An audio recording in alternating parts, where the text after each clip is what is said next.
25 ஏவை பேஜுக்கு assignment update பண்ணிட்டாங்க. 25 ஏவை பேஜுக்கு மட்டும் இல்லை, எல்லாருக்குமே அசைன்மெண்ட் அப்டேட் பண்ணிட்டாங்க. ஸோ நீங்கள் இப்போ 25 ஏவை பேஜில் நிறைய பேர் இன்னும் புக்ஸ் இன்னும் வரலன்னு சொல்லியிருந்தீங்க. இப்போ உங்களுடைய டீட்டெயில்ஸை கமெண்ட் பண்ணிங்கன்னா உங்களுடைய புக்ஸ் அவைலபிலிட்டி இருக்கா இல்லையா நான் பார்த்து சொல்கிறேன். அவைலபிலிட்டி இருந்துச்சு அப்படின்னா நீங்கள் நியர்பை யூனிவர்சிட்டி இருந்தால் கூட நீங்கள் இல்லை உங்கள் ஃப்ரெண்ட் சர்க்கிள் யாராவது ஃபீஸ் கட்டின காப்பி, ஐடி கார்டு காப்பி, அப்புறம் அங்கே ஒரு ஃபார்ம் கொடுப்பாங்க, அதை ஃபில் பண்ணி உங்களுடைய புக்ஸை வந்து நீங்கள் அப்போவே நீங்கள் வந்து ரிசீவ் பண்ணிக்கலாம். சரிங்களா? அந்த கமாண்டை டைப் பண்ணுறதுக்கு முன்னாடி நீங்கள் வந்துட்டு என்ன பண்ணணும் அப்படின்னா, நான் சொல்கிற ஃபார்மெட்டில் டைப் பண்ணுங்கள். இப்போ வந்து எனக்கு ஃபுல்லாகவே புக்ஸ் வரல அப்படின்னா 25 AY batch BA history Tamil medium first year அப்படின்னு மென்ஷன் பண்ணிங்கன்னா போதும்.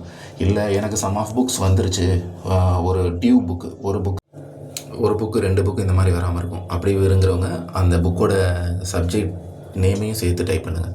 எப்படின்னா 25 AY batch BA history Tamil medium, அந்த புக்கு நேம் அதை மட்டும் நீங்கள் டைப் பண்ணிடுங்க. எத்தனாவது செமஸ்டர் அப்படிங்கிறதையும் டைப் பண்ணிடுங்க.